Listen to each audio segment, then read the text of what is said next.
अस्सलाम वालेकुम। मैं मनसिदी मिठुरा बाला मौजू क़लाम। वाह कंहिं ख़ूब चयो आहे, अगरि तव्हां पंहिंजे शऊर खे पढ़ण था चाहियो त किताब पढ़ो। निहायत अहम ख़ुशबख़्त ऐं ग़ैर मामूली ॾिसण था चाहियो त किताब पढ़ो। वाह कंहिं ख़ूब चयो आहे, अगरि तव्हां पंहिंजे शऊर खे पढ़ण था चाहियो त किताब पढ़ो। निहायत अहम ख़ुशबख़्त ऐं ग़ैर मामूली ॾिसण था चाहियो त किताब पढ़ो। ख़ामोशीअ में शोर जी कशीदगीअ जो हुनुर सेखारीनि था। ख़ामोशीअ में शोर जी कशीदगीअ जो हुनुर सेखारीनि था। ख़ामोश रहण जे फ़न खां वाक़ुफ़ थियण था चाहियो त किताब पढ़ो। वाह कंहिं ख़ूब चयो आहे, अगरि तव्हां पंहिंजे शऊर खे पढ़ण था चाहियो त किताब पढ़ो।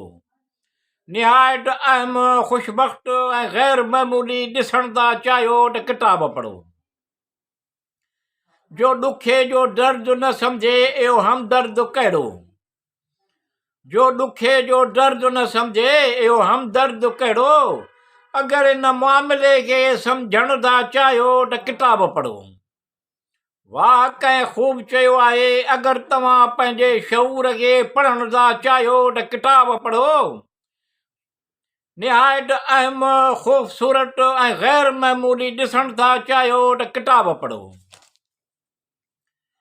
हिमत हौसले जो बुलंद थियणु, ख़ुदि एतमादीअ में इज़ाफ़ो।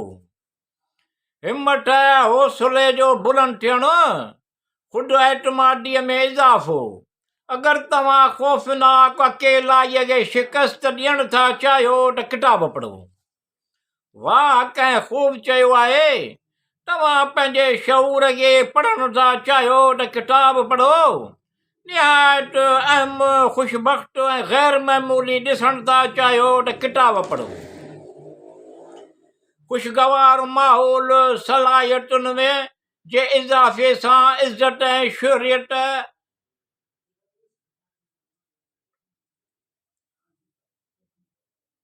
ख़ुशगवार माहौल सलाहियत जे इज़ाफ़े सां इज़त ऐं शोहरत जा ऐं ज़हानत ऐं फ़नी क़ाबिलियत खां कमु वठी कामयाबु थियण था चाहियो त किताब पढ़ो। वाह कंहिं ख़ूब चयो आहे, अगरि तव्हां पंहिंजे शऊर खे पढ़ण था चाहियो त किताब पढ़ो। निहायत अहम ख़ुशबख़्त ऐं ग़ैर मामूली ॾिसण था चाहियो त किताब पढ़ो।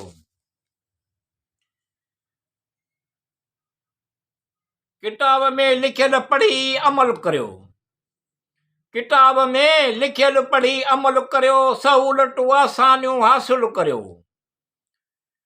किताब में लिखियल पढ़ी अमल करियो, सहूलतूं आसानियूं हासिल करियो। अगरि तव्हां ज़िंदगीअ में ज़िंदगियूं था चाहियो त किताब पढ़ो। वाह कंहिं ख़ूब चयो आहे, अगरि तव्हां पंहिंजे शऊर खे पढ़ण था चाहियो त किताब पढ़ो। निहायत अहम ख़ुशबख़्त ऐं ग़ैर मामूली ॾिसण था चाहियो त किताब पढ़ो।